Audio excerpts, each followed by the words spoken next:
Okay, here comes the stencil.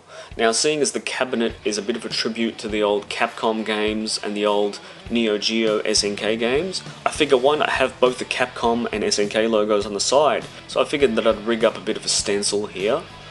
Looks fun. Get our trusty knife out again and do some cutting. Now, as usual, because my mind is elsewhere, I didn't prep the paint underneath. So I'm getting my stencil looking pretty good here at this point. I'm quite happy.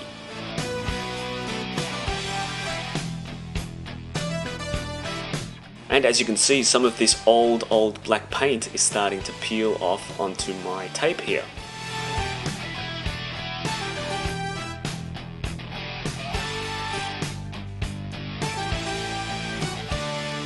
That's the stencil on the other side. This was quite time consuming, enough to make you go cross-eyed.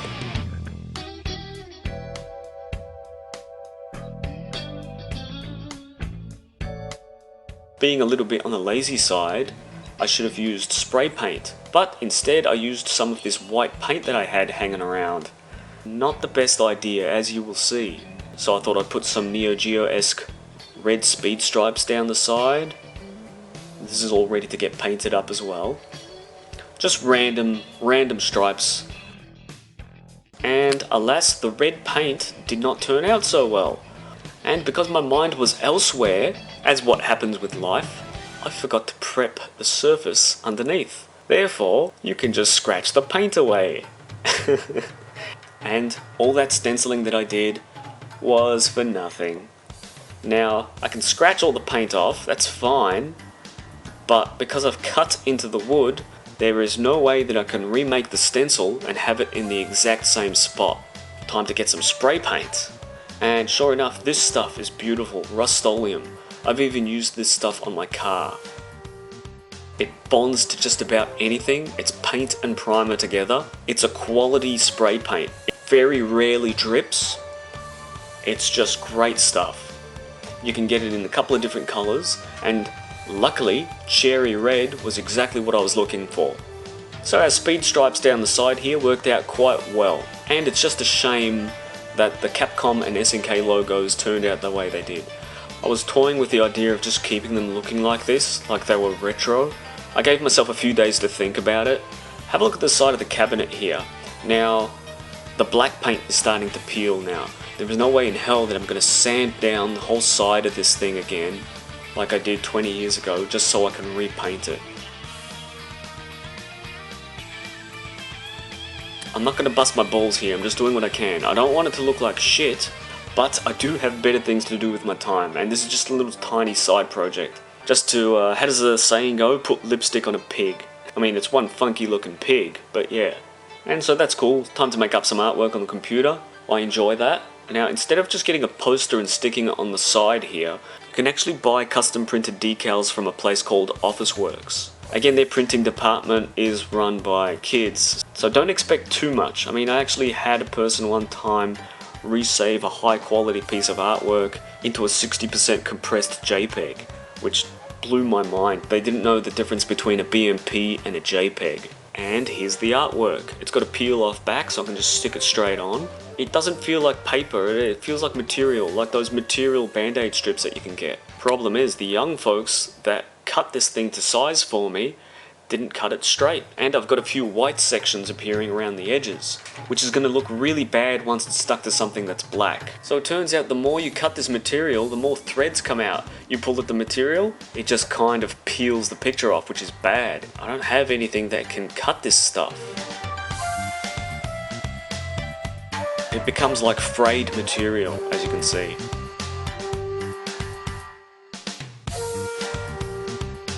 So I figured I'd do a bit of cover-up work here. I've still got some leftover black oil paint.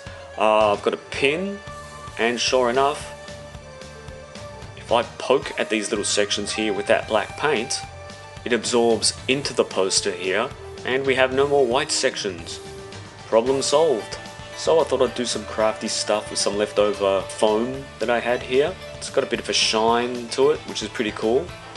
Make some stars, whip up some stars here, cut them out, look at that, shiny, and just place them to the side of the cabinet in a random sort of fashion. Don't want them the same on both sides, so one side is different to the other. I'm not 100% happy with having just a square logo on the side of the cabinet.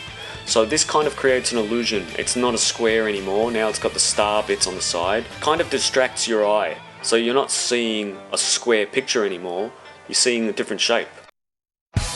Round 2.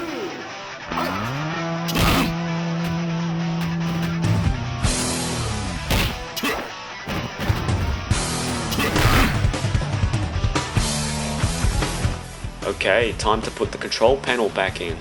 So as you can see, we've sealed up the inside of our wood quite nicely with that beautiful house paint that I found. These are the custom made sections here that will fit my control panel right in.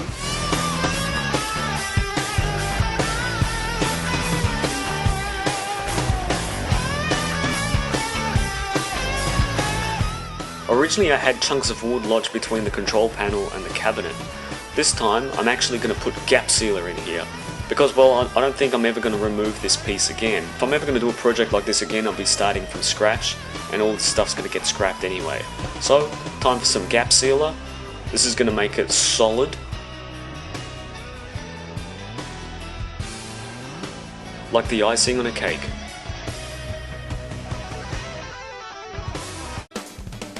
Now we place the control panel in. As you can see, it fits in quite nicely. Now I just gotta kind of hit it down and match up the holes on the side. Screw it back in. So I don't know, what have I got here? About six screws, and then some other screws on the inside.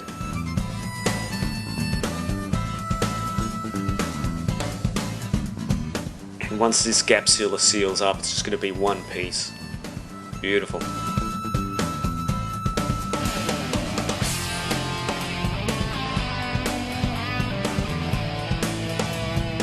Check out those other sealed up gaps that I did earlier with the expanding foam, that's cool. Okay.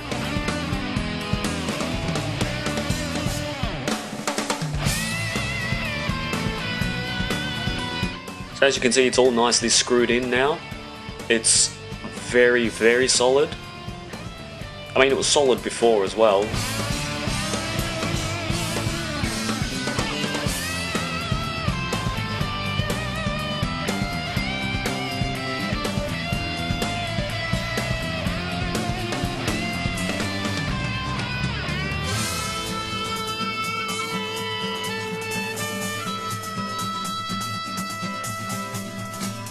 And there it is, all nicely installed.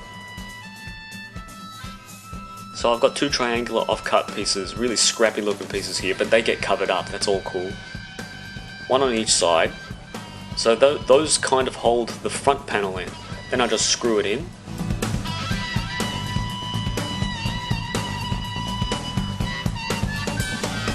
And sure enough, there we go, there's the front face.